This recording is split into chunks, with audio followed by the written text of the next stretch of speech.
quand le moment est venu de partir de chez soi. Écoutons Yves et Pierre nous en parler. Moi, c'est Yves Crevier. Yves Crevier, ça fait depuis le début que je suis avec XTC, là. Ça fait 55 ans que j'ai mon accident. Ça fait longtemps, d'accord? Pierre Crevier, frère de Yves, 1 an plus vieux. Je suis très fier d'avoir Yves comme frère. Avoir un frère comme Yves, ça parle pas, ça dicte la vie. Mes parents sont plus âgés, 80, ma mère va avoir 91 cette année, là. C'est moi qui prends la relève.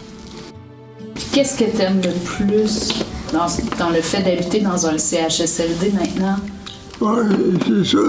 C'est ça, d'avoir mis des personnes comme moi, des personnes handicapées comme moi, là. La plupart du monde font de l'Alzheimer.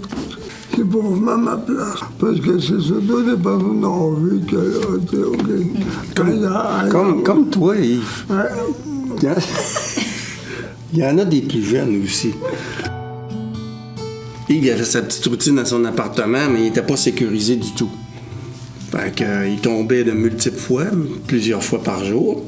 Ce qui a fait qu'il s'est rendu où il est rendu là. Parce que la marchette, la dernière fois qu'on était allé voir le médecin, la marchette, il a dit « Tu ne l'apprends pas, c'est seulement sous supervision de 2 adultes. » Il lui a dit d'être en chaise roulante pour éviter toute forme de chute. S'il y a une chute puis il y a de la douleur, il va essayer de voir ce qu'il peut faire. Là. Mais pour le moment, c'est ça. Il y avait son autonomie. Par contre, quand tu as ton autonomie comme ça, tu t'habitues. Il y a des périodes de temps que tu t'habitues à être seul. Fait qu'il gérait bien sa solitude.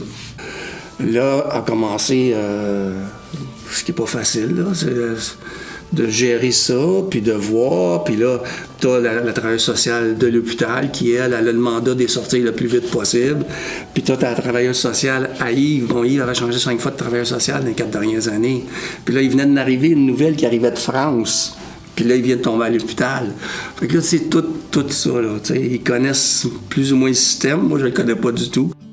Le néant total, ça a été du 10 septembre au 24 novembre.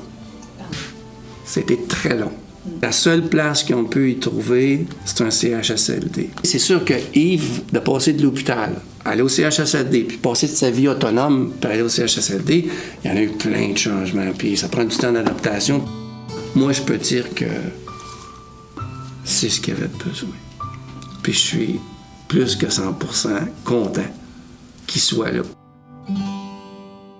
Tu prévois pas, quand tu prends ta retraite, qu'est-ce qui arrive, mais pour moi, comme j'ai dit au début, je pense pas longtemps à l'avance. Quand ça arrive, je m'adapte. Ça aurait été parfait s'il y avait eu des résidences juste pour traumatisés crâniens, avec des personnes habilitées à travailler avec les traumatisés crâniens, parce qu'ils connaissent c'est quoi un traumatisé crânien. Puis il y a toujours des choses qui sont similaires entre les traumatisés crâniens. Il y a des grandes différences, mais il y a comme un fil conducteur. Et ce fil conducteur-là, il est mieux gérable quand tu es avec des gens qui sont spécialisés et qui connaissent les traumatisés crâniens. Quand tu rentres là, tu es jugé non autonome. C'est ça qui, comme dirait l'expression québécoise, c'est ça qui frappe dans le dash pour un traumatisé crânien.